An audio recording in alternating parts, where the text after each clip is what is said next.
carry. He already gets a lot of the gold. May as well unlock him with that Nidalee. But they don't get that one this time because another smart ban from Unlimited Potential. I wonder how many jungle bans we'll see. We saw a couple in the last game, at least these two, perhaps one more if memory serves, but it's going to be the Sivir ban actually. I believe that was banned away from TNT on the blue side, so Xiaogu going to keep the trend of banning Sivir on blue here as well. Yeah, fairly targeted bans here. Getting rid of the Sivir opens up the first pick possibilities. I guess the Echo is going to be another big contested point.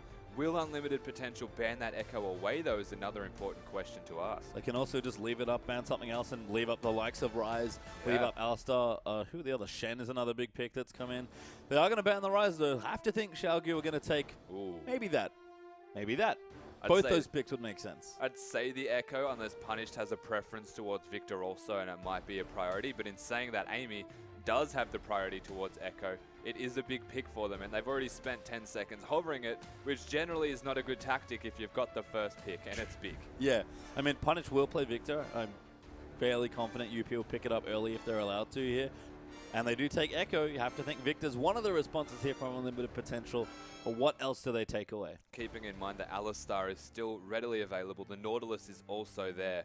It is a very strong possibility for them to play to their strengths with this first rotation in picks and get a very good engage, get a big front line, maybe just go for the jungler as well because they've got the last pick and they can counter pick the mid lane or the AD carry role with it. I feel like Alistar's actually dropped off quite a bit this weekend, which is weird. Like, we've seen like some Janna and that sort of thing, but we've seen a lot of like Leona, Annie, even Nautilus has sort of dropped off, but heaps of hard engage supports, which is interesting. So kind of trending away from the Alistar, maybe a bit more lane dominance, but Limited Potential, they'll take Amy, he'll take Evelyn this time instead of Rek'Sai, but there is Punish with the Victor. Yeah, seemingly more of like a ranged engage option. The Alistar very in the face, has to use the ultimates and be a part of fights as a tank.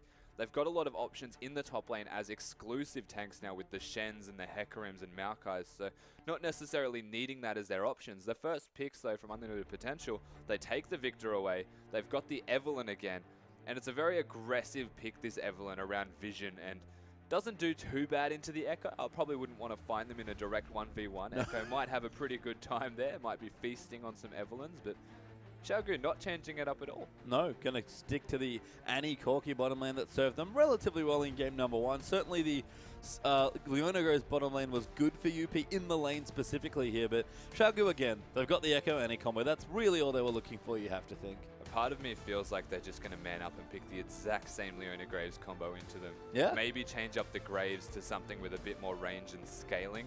But the Leona is just such a strong pick into the Annie. They need the engage here from Unlimited Potential. They've got the Evelyn in the jungle. Victor, very good at following up engage. But depending on what they actually want to go for, I'd say the top laner is also something that needs to be considered. Yeah, I mean, the last picking top lane at this point for UP, given that they're moving things around. But Lucian Leona, okay, you know, not Lucian, not Graves Leona, but very similar. Troll. Sketch. I like it. I actually really like that it's going back to the lane. Like you said, man up and take the lane again. You did so well in game one. Exactly. They won the laning phase. They have no reason not to play it again. The only question mark is always going to be that scaling. They've got a Victor now, though, and they've got an Evelyn. So there's no question on the scaling. No, not at all. I mean, what does Xiaogu do here? That's the thing. They've got one or two variables here with the mid lane and jungle, but they might just pick Why would you go variables? True, the comp works so well. Do I be sort of like, do I do this again? V's like, give me the Hecarim, I'll definitely take that. I guess the big question mark is, why are they letting us do this again? again? That's true. Like, what are we baiting ourselves into? But Xiaogu are going to have to find out in the last pick here. They'll take the exact same comp into game number 2. Deja vu. Yep. Nothing changing from Xiaogu. We know what their team comp's designed to do. We know who the focal points are, who can carry them through. The questions I guess you can pose is, will V be farming for 28,000 years before he starts to group again? Will Doin B go off again? Will the bot lane not lose as hard? Yeah. There's a lot of questions. I mean, what's Punish playing? Because he has to play something. Oh, sorry, he's playing Victor. What's Long playing is the question then. Maokais. Shen's available. Maokais would be great. He hovered it already. Or Nautilus, I guess. He's looking for a follow-up on the engage. They've got plenty of follow-up engage. They don't have enough scaling damage, so Shyvana wouldn't be too bad for that. But I like the Maokai, something that I mentioned earlier. It negates a lot of Swift, Doing B, and TNT and Echo as well. It basically just ruins their team comp if you can put the ultimate down before they engage. Yeah, Maokai is excellent against Assassins. We used to see all the time Maokai into LeBlanc as a counter pick. It's really similar logic into Kassadin. Yeah, it's the anti-assassin meta is essentially just have so many people that can't actually die that the assassin does nothing.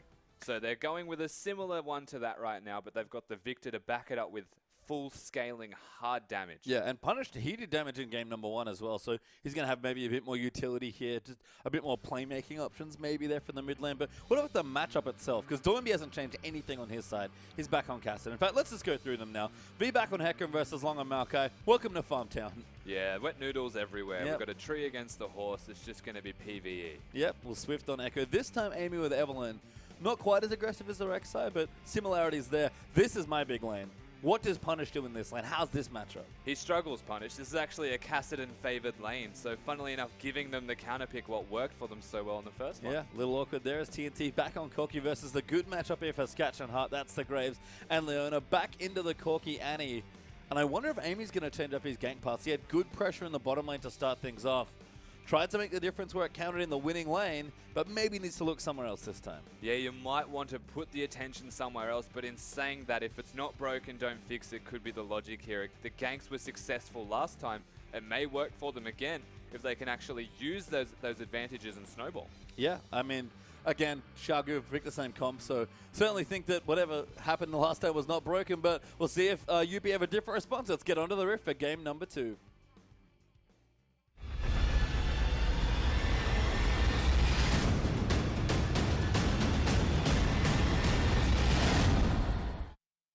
And welcome back onto the Rift here for Xiaogu versus UP, game number 2. We talked about points being important. Xiaogu are now poised to take the full 3 points from this matchup on unlimited potential. Did so well to almost win game number 1, but got run over in the end by QG's teamfighting comp. And to QG's success, they've got the exact same comp in this game. Yeah, they're just doing the exact standard thing they were last time. You can see even the same potential response here from Unlimited Potential. Getting that level 2 top lane, perhaps.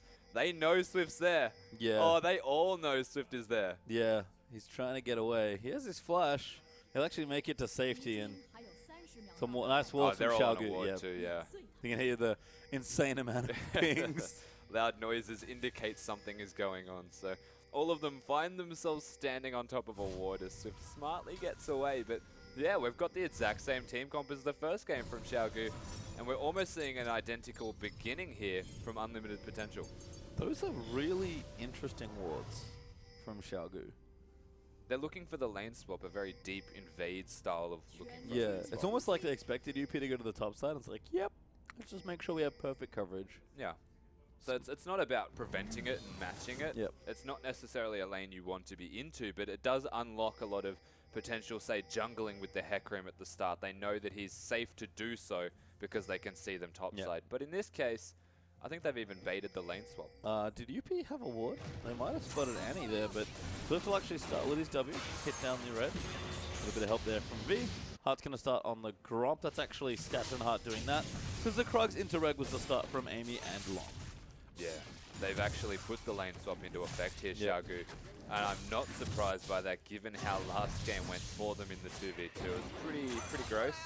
It was. Making it work for them this time, hopefully getting that minion farm experience instead of actually taking a Leona to the face. And I really like what Xiaogu are doing with the early game as well. They've actually not really jungling together so much as helping each other jungle and just sort of leapfrogging through the jungle together to make sure that they each get maximum value out of their early camps. Yeah, it's really cool the way they're working around it. Also efficiency and speed of clear times because one's being started and they're already moving to the next one as it's being finished.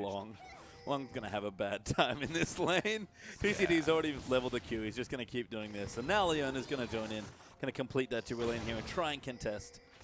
So Maokai gets some fun. Because Long was, not going to have any fun at all. It's not a great experience to be a Leona Maokai into a Corkin and Annie, that's for sure. Hart, as tanky as he might try to be, will still be getting destroyed. Corki's base damage is very high without even spells. And here comes the 5-man. Hart going to get caught up there. Tag with a time on to TCT with a great stun. Hart going to just flash out in time, but first blood will go to Swift. And just like that, as if it wasn't bad enough for them to be in this top lane, it is suddenly so much worse.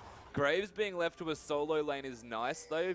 1v0 getting free experience and levels, and that's always good for a Graves. But Leona level 1, you do not want to be behind as Leona or you're relegated to just using your ultimate and dying. Yeah, Swift, level 3 now, smites away the Krug, so able to get a bit more experience there. But Long level 2, Hot still level 1 like you mentioned. Things are rough here in the top side of the map, and Xiaogu don't even commit to a fast push, just take their gank and get out. Yeah, there's no reason to commit if they are happy having the 2v1 matchup, or the 2v2 rather, with the Maokai and Leona perhaps. They actually just want to stay in this for as long as possible, try and scale up their carry in TNT this time opposed to V, and get him going for team fights. Yeah, looks like V just going to go back to jungling there with Swift as well, so going to keep that early game nice as Hart tries to get some creeps down, clear them out. They're trying to make the wave hit the tower. That's nice, actually. The synergy between a Maokai and a Leona, which is not something you often talk about. Their wave clear is massive. Yeah, between the Leona passive, the AoE, and the South lane. Yeah, you can instantly clear backlines in their level 2. Nice. In fact, Chago are tanking the minion lane there as well. And Long's like, yep, I've had enough. I'm leaving this lane. Let's go gank Doinby. Doinby, though. Oh, 4-man. Oh, walks away. Yeah, he's in a very good defensive position. He knows that they were missing. Yep. You can see the wards all scattered through the river from Unlimited Potential. They have complete control of that area, but they can't make something happen. So essentially a wasted investment. They're getting no information from this either. Yeah, now we've got TCT roaming as well. He's going down towards the bottom. Swift is already down here with V, so they're going to break the freeze in the bottom lane and give Hecarim an opening here. And all the while, Corky's just happily freezing, collecting farm in the top lane. Yeah, I mean, the only saving grace is that Sketch is completely free farming. He's going to be level 6 sooner than pretty much anyone else on the map besides maybe the mid laners. And his burst, once he hits that level 6, is phenomenal. So the Graves could be the big factor in this game, but in saying that, Corky's matched the farm.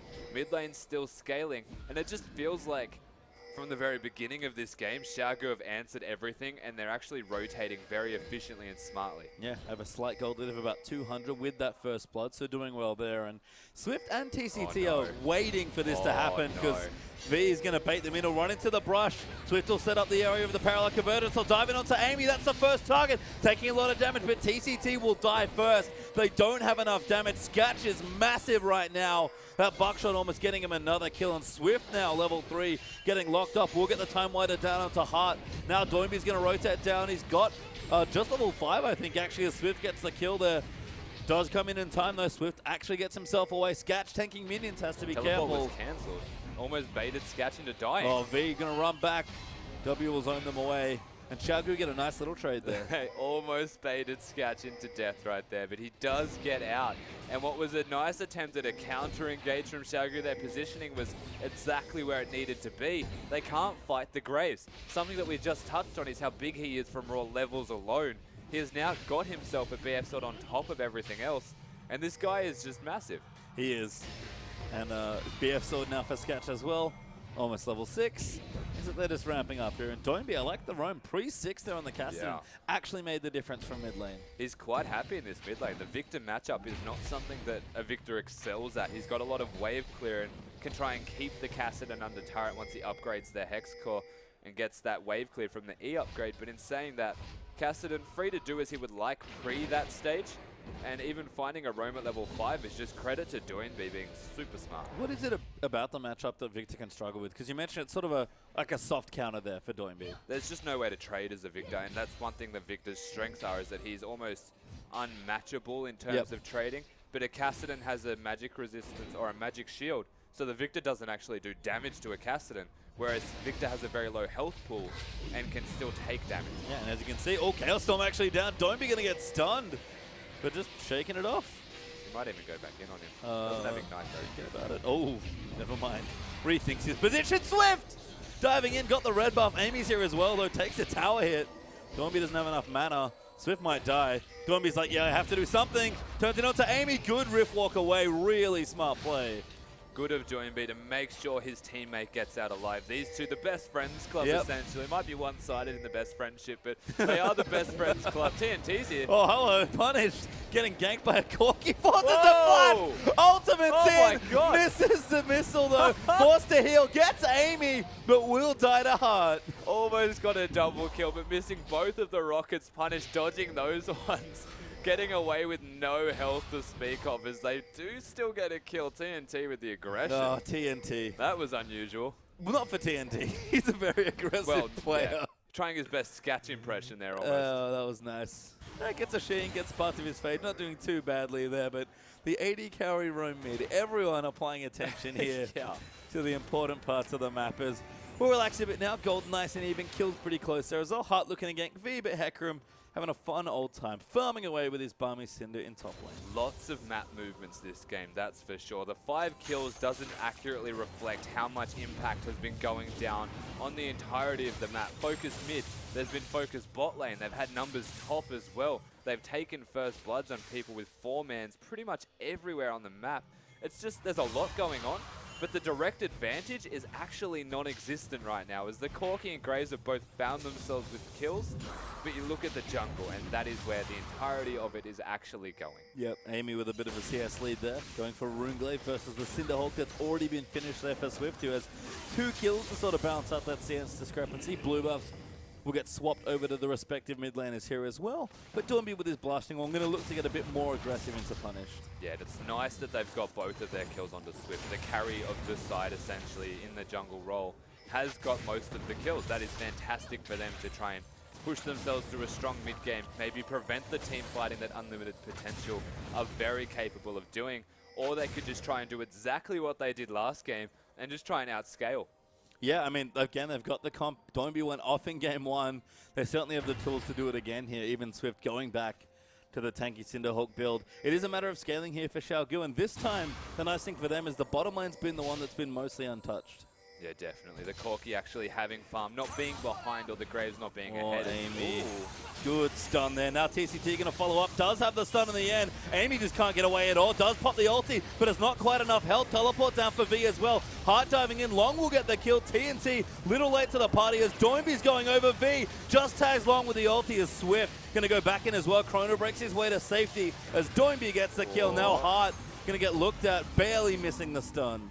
They find the numbers advantage again. They can rotate around the map so easily. V taking some damage, but is the Dragon going to be considered? They wanted the Dragon. I mean, they have to because V kind of ported down here, and they've got 2 smites, but he's a little low.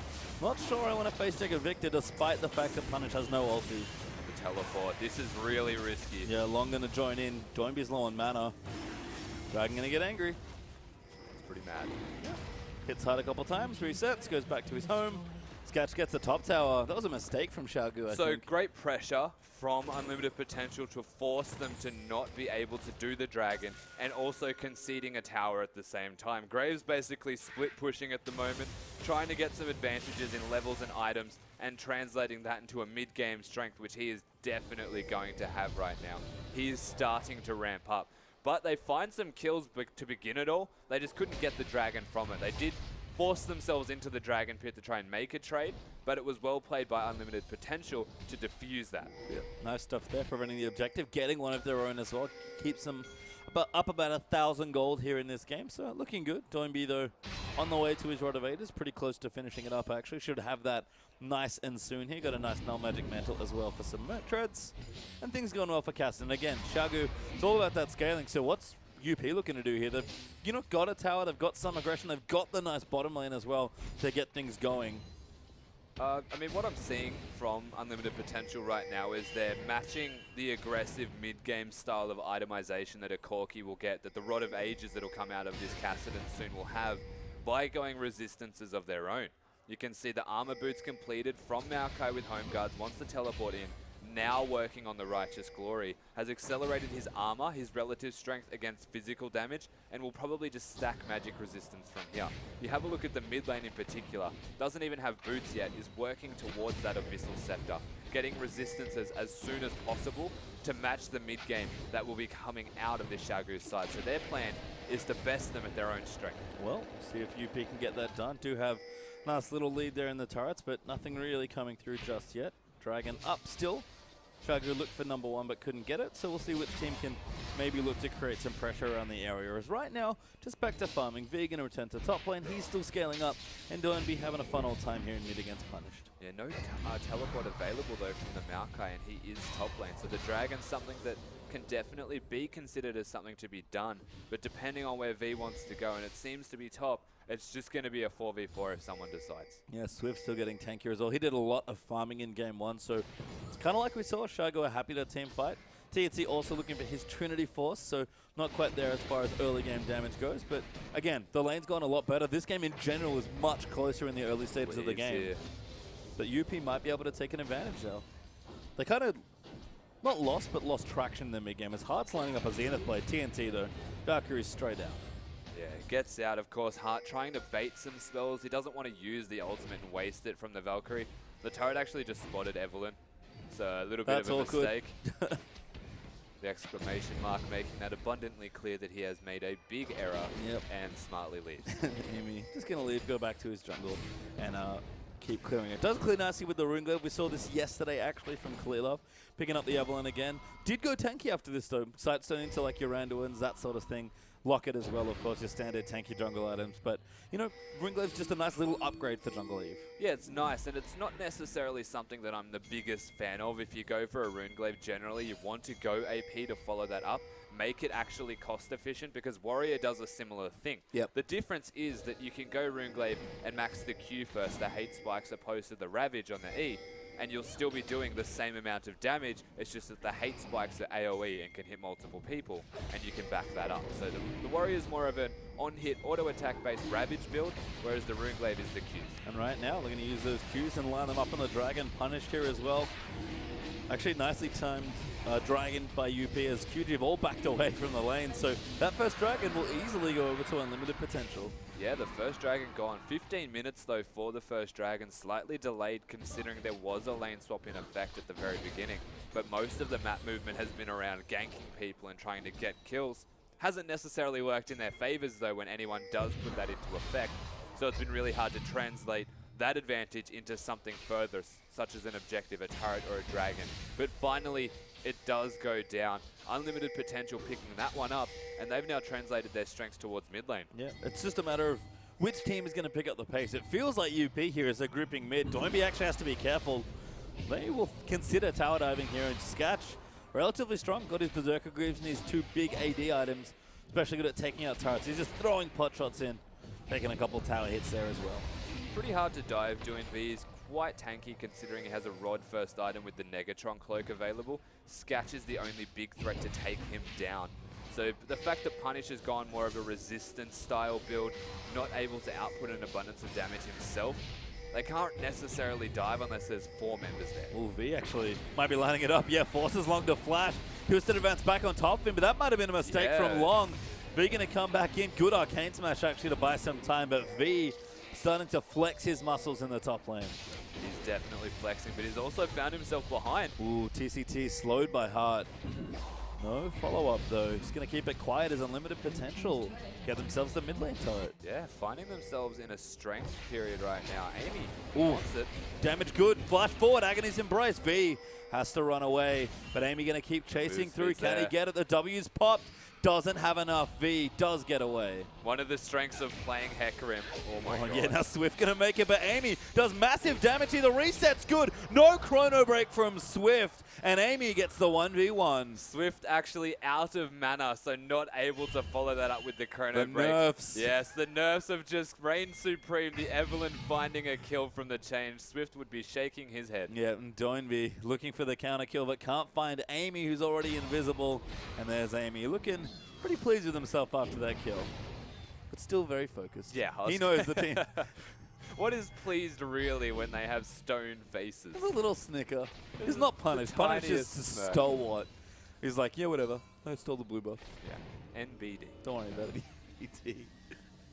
Trinity Force completed for TNT means that items are coming through now for both the AD carries. Infinity Edge there for Sketch, so they're ready to go as far as their first early itemization goes. But Xiaogu, apart from the couple of kills, they're looking to trade back and forth. Only 1,000 gold behind. We talk about their scaling. For me, it really just feels like they're waiting between dragon spawns. It's nice that they're 1,000 gold behind, considering they're also 0 to 2 in turrets. So that gold is very easily achievable because there is standing gold all over the map for them. They haven't necessarily lost control of a particular lane either, so they're able to sit around maybe the top lane, push, get that turret down, find some gold in their favor. Or they could work around the mid lane perhaps. The bot lane is the only one that's going to be continuously contested, as it's the only standing turret left. Sketch actually might get a bit more gold here. Miniwave crashing in as TCT can't really defend it solo, especially with Heart just off to the side, zoning him away. Swift is here as well, but the tower is going to fall. Sketch trying to deny a few more minions, but will get the tower for himself. And UP is going to walk away a bit more gold now as that lead ticks up to 2k ahead. TCT's looking at death. Doesn't find it. Yep, gets away. Not today, he says. Runs back away with his stunners. TNT is going to keep getting the wave. And UP, they're gaining some ground here, but again, it feels like the teams are waiting between dragon spawns here. And I feel like that favors Xiaogu. It sort of does, not by a massive amount. Sure. You have to keep in mind when a Graves is ahead, he generally stays ahead. He doesn't really drop off in his strength. But the vision is the biggest factor right now. You can say unlimited potential, not really worried about the vision. It'll start to bite them. Doinby does roam topside. That means Long's under fire now as he does pop his ultimate, trying to shake off some of the damage, but it's a little too much. And Doinby looking for the kill, doesn't get it. TCT will get the kill onto Graves, so Punish gets a response. We pop back in. Amy getting far too low. Swift, though, locked up by the gravity field. Punish makes it count, but the chrono break does finish it off, and now TNT snipes him as B. He'll chase down Punish. Punish trying to find a way out here, but Doinby's found the slow. Good stun there coming in, and the ace is completed by QG across two sides of the map. It's crazy to consider that V and Doinby were top lane when that fight started. So unlimited potential very smartly taking the fight, knowing they had the numbers advantage. They get a kill onto the Maokai, and then the teleport. You can see Doinby leaving early, knowing that V had the kill, getting there in time to secure at the very least the last one.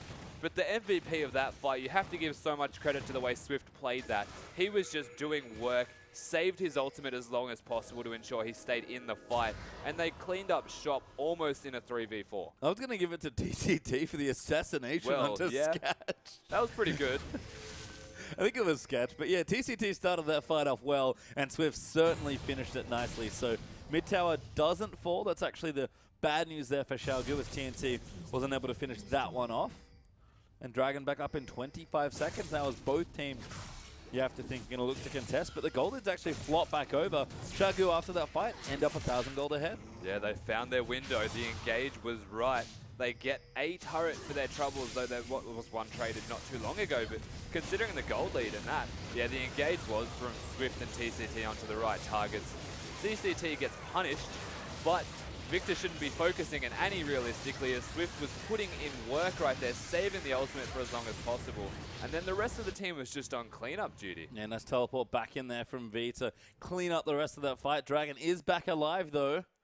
So Xiaogu looking to get a foothold into the area and try and get some vision around it. Amy back in base, Long doing the same, but with home guard and teleports ready. But Xiaogu have beaten them at least to the area. Yeah, they're here. They're ready to fight for this one. And of course, their window is well and truly in effect. The resistances from the Hecarim have been stacked. They're ready to fight. Well, Xiaogu's pretty tanky. Started Dragon, actually. Limited potential. Can they find the engage? TNT actually hit up by Long. Swift trying to put the zone down. Punish takes the Dragon. Swift forced the chrono break out. He's already too low, and they'll dive in onto Sketch, but there might not be enough damage. Doinby takes up Punish's Sketch. Will go down now. Amy getting chased out. TCT will fall next as Hart now caught up between a few too many. Swift baiting them around. Does get the slowdown there. Will chase away Hart. And a beautiful fight from Xiaogu. Cleans up the almost ace. And just like that, again, they turn on their strengths. They're so strong at recognizing when they can win fights. They oh my God, that was good dodge by Amy. Threading the needle right there. I can't believe he didn't get spotted. I can't either. A really good attempt there as V and Doinby swept through the bottom lane, trying to stop Amy. But Amy, pretty sneaky on the old Evelyn. Unfortunately for unlimited potential, that's the only good news, because Amy, he was the only one to live through that fight. Yeah, a very convincing fight right there from Xiaogu. They just played to their strengths. 3-0-2 on this Cassidy again. He's going off another time round. They've got the big power spikes from the Corki, the Trinity Force Sork Shoes, and only really had the Vamp Scepter, a bit of magic resistance to boot. If it's worth anything, Punish stole the Dragon as a Victor. That's nice. It was nice, and that's 2-0 up for unlimited potential, so keep the Dragon as an objective they can take away. Let's see a replay. Yeah, we're going to see a replay of this fight. Doinb and TNT, the big factors in this, get straight onto Punish. At the same time, V goes onto Sketch with TCT's ultimate. They just simultaneously take people down. And this is a team fighting side, Xiaogu, against what is one of the better team fighting sides in the LPL. And they're making it work so well for them, almost just completely making unlimited potential look like rookies. Yeah, Swift's bait there was nice towards the end.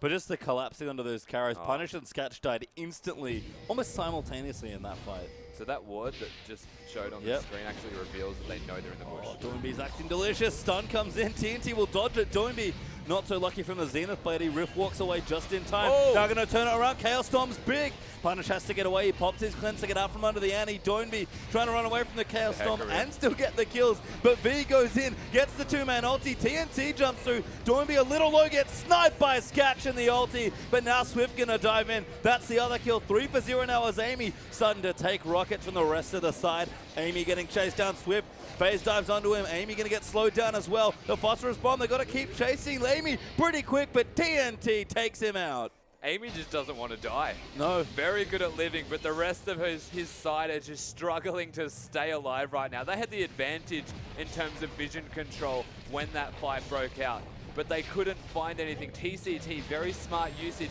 of the threat of Tibbers. Not actually throwing the Tibbers down until it was the right time, but just skirting the edges of the fight, saying, I can drop a Tibbers on you right now, but I'm not going to until it's the best situation. Allows the rest of the side to get there in time. They find a convincing win again in these team fights. Xiaogu starting to run away with the game. And now even the turrets are even. You can see the gold leader stretched. Yeah, almost 6,000 gold up for Xiaogu right now. And items only getting stronger. Doinb had his kind of core elements of this particular build. The Abyssal, the Rod Evaders, and his cooldown boots completed. Now moving into a Zhonya's. TNT's good. He's got a Trinity Force. He's actually spotted Long Heart and Sketch doing his red buff, and immediately Valkyrie's out of the way. Swift will try and make the difference. He looks for the stun, doesn't get it. A little short there on the area of the convergence. Swift are going to keep fighting in. Chrono breaks out for a bit more health, but the rest of the team's here. V, though, going to try and dive in and make the difference. Long getting low. They'll dive back in. Punish takes out Doinb. 1v3 there as Doinb couldn't survive the rest of the damage. V is still alive somehow. The double stun from TCT might be enough to make the difference. Amy will fall low. Now Sketch getting chased up by TNT. He's going to keep running. He's got rockets. He's got red. And the big one claims him. As if to add insult to injury, TNT found the red buff before that fight even started, sniping it from the 3 members that were in that area, taking it away from him specifically. So they follow that up very well. You can see the impact that Swift is having on this Echo. The fact that he can carry in these fights is Doinb actually gets completely taken out in this one, I believe it was, by Punish. The strength of the Victor is always evident, needs to be respected. Regardless of the period of the game, ahead or behind, the fact that that can happen. Oh, yeah, that was close. Made it close. Doinb getting as much as he can out of his Kassadin, but Amy starting it off nicely with an ulti. Couldn't quite survive through a lot of the Chaos Storm damage, so Xiaogu will reset to get some nice kills there, but can't claim any objectives by the looks of things. I think they got a tower in the mid lane, 4-3 currently in that, and almost 10,000 gold ahead. Xiaogu, we talked about needing that 30-35 minute mark to sort of get ahead. They are well and truly ahead now at under 27 minutes. Yeah, they're on target to try and end the game by that 30-35 minute mark. So looking very strong right now, and again, Swift is just being this monstrous force in the front line. V has been hitting all of the ultimates. And it raises questions as to the one thing they still have in their side unlimited potential is the Graves. Great in the laning phase, but Xiaogu can just put that lane swap into effect, and you've seen Sketch do hardly anything. Of course, he's been hitting some of the nice ultimates, been sniping people out, but just really cannot impact the rest of the game like the Corki can from a distance and like the Kassadin can from point blank. Do you feel like UP just didn't press the mid game here? because we had a really quiet period in the middle, sort of between dragon spawns. Swift score. Oh, that's bad news. TCT caught as well. Stuns onto Amy as they'll dive in onto Punish in the backlines. Doinby coming in for cleanup, but Annie's already dead. Sketch will claim that kill. He's chasing out onto the Graves now, but he's forced a Chrono break out. V will dive into the backside, gets the ulti down as Punish fighting Doinby, but Doinby and TNT take him out. Sketch will die. That's the 2 carries dead. I don't know if UP can do much more after that, and it's clean up city now for Xiaogu. They chase down 3, they'll make long for the 4th, and Amy once again off to the hills running away. Yeah, Amy just struggling to have an impact in these games, but every single member of Xiaogu is just performing stellar to what their team requires of them. V is just too big. And again, this adds to the Graves point that we were making. They needed a hyper-scaling AD, otherwise they had to push that mid-game. They couldn't do anything in the mid-game well enough. It was 3-0 in turrets, but then they just lost 1 fight, and suddenly the entirety of this game just snowballs out of their hands. Xiaogu are now so far ahead. They haven't got an inhibitor though. The base is now broken. Yeah, they've got the mid nice and wide open, so can kind of take that at their leisure. The Dragon is back up here. Probably want to deny at least the 3rd away from UP and take the 1st, or maybe just run to Baron and take that. Whatever the next move is for Xiaogu, they're already 10,000 gold there. They're probably feeling pretty comfortable. Definitely feeling comfortable. I'm guessing Doinby's got enough for that Zhonya's very soon because he's being very greedy and going for another wave in the top lane before going to his blue buff at all. So trying to get as much gold as he can before having to recall, I would imagine. Not going to be too far away from that. And the rest of the Xiaogu side, I mean, look at TNT, polar opposite of that last game. Has a Hex Drinker to deny any of the engage from a Victor. It is 11-1. Xiaogu are ignoring this Dragon. UP will get it. That's going to be their 3rd, but I don't know if they're going to live to see the 5 Dragons here in this game. TCT running up top lane, trying to get the towers down, and Xiaogu more than happy just to run into the top half of the map and force UP to come to them. Nice ward, though. Spotted by a ward, so they do know they're here. The question is there even a chance of them dealing with this push that Xiaogu are about to have? They've got the numbers. This tower's dead. Well, yeah, for sure.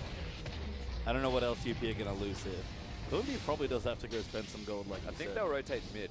Yep, they're looking for it. Need to get that inhibitor. Don't need to press too much harder here. Ooh, ulti lands onto V, actually going to stun him up, but Doinby turning it around. Damage on the heart, he's forced to flash out away. Now TCT diving in, Sketch gets stunned, but it is running down Punish here, and Long can't keep his carries alive. V gets a nice 2-man ult. Doinby going to collect the double, make it no, that's Echo there for the kill. No triple there as TCT will get felled by Amy, but there's 4 kills. There's the triple coming in. Amy going to die there as well, and Doinby almost claimed the Penta, but Scumbag Swift. Echo stole the 3rd kill, but that's it. Ace there completed. This might be enough to close the game. They should be able to win the game off the back of this. Another smart team fight from Xiaogu. It was engaged on them as well, but they know they can fight. They recognize how far ahead they really are in this game, and it was a desperation attempt from Unlimited Potential. They don't get the engage they're looking for, only slowing members and not actually stunning them. They can't end. No, they can't quite end the game. Death time is a little too short here at the 30-minute mark, but not going to take much more than that. Do have to worry about the potential Baron being taken here while rushed down by UP, but Doinby's going to go back. He's got a loot in Echo. Okay, yeah. Jesus. Why not? That's a lot of damage. That is an abundance, yes. He hasn't actually gone for the zone use, Nope. which was expected. Didn't even go for the death cap. Outright bought himself that loot. Oh, TNT. Chased down by Long. Stun there from Hart. Follows in Zenith Blade. Good pick there from Sketch. Nicely set up there by Long. It was a nice pick onto the Corki. He's a lot of their damage, but I don't think they can win still. Don't know if you want to go on top of V. Swift going to zone out the backline here as well. He's just jumped on top of the carries. He's buying time. V will come in. Long will die to TCT. Swift chrono breaks out at the last second as Doinby now going to come in onto Sketch, looking for the kill. Sketch, smoke screen down. Not enough though. Doinby jumps in. Double kill there for Hecarim. 3 for 1 there. The TNT pick was good, but Long, that was too aggressive. I think they're looking to just end the game now. TCT going to try and stop the recalls as best he can. Tibber's down. Swift here as well. Will try and stop Amy. He's a little low on health, though. Has to be careful. They'll try and assassinate Hart. Amy going to turn things around. Annie does not have enough damage here, but Tibbers is buying time. Xiaogu look to be ending the game. TCT will get the kill onto Hart. Now they'll chase down Amy. Doinby casually taking out towers in the Nexus. Amy going to get kited to death, and the game is over. Xiaogu claim the Nexus as they run around in the blue buff. Didn't find the last kill. The game ended way too quickly for them, but again, they were just so far ahead, toying with this side almost. And Unlimited Potential, they knew they were behind. They knew they had to be very desperate in their decision making and get themselves the kills or try and force a desperate Baron. But one kill's not enough when Xiaogu was so far ahead. Yeah, and they tried to chase for more, trying to snowball that pick, but it's just too much to handle there. Doinby once again, a massive cast of the game. Xiaogu, impressive to me that they take the same comp twice in a series, win with it both times, and somehow game 2 looks even better. Yeah, they had game 1 was a very rough start in that bot lane in particular, but game 2 turned around completely. They got a lane swap this time, changed the way they were playing, but still the same dive team comp that Xiaogu does, and they are so good at doing, is just being in the face of Unlimited Potential, preventing them from that 35-minute scaling point in the game, and just outplaying them. Yeah, and Xiaogu with some very impressive play and a really nice looking team composition, claim first place for now. Till further notice. Till further notice. EDG are playing in the final game of today versus IG, but they're a point ahead now at Xiaogu, so EDG gonna need at least one game to tie that up. Yeah, if EDG go 2-0, they'll be ahead, but the 1-1 will put them tied again for that first place. And something we've touched on is with the standings being so important now, they need all of the 2-0s they can in these last 3 weeks. Yeah, but that's an impressive showing for Xiaogu. I mean, UP, we kind of expect them to win or lose 2-0, so losing game 1's never a good sign for the team, but they look good, especially there in game 1. Yeah, they looked phenomenal. The fact they could turn around a deficit in game 1 and just expand on that and improve it for game 2 with the same team comp. Xiaogu looking nearly unbeatable right there. Yeah, Xiaogu just far too strong, and they do take a nice 2-0 victory. Don't go too far away, though. When we return from the break, it's the battle to break from third place as OMG take on Master 3.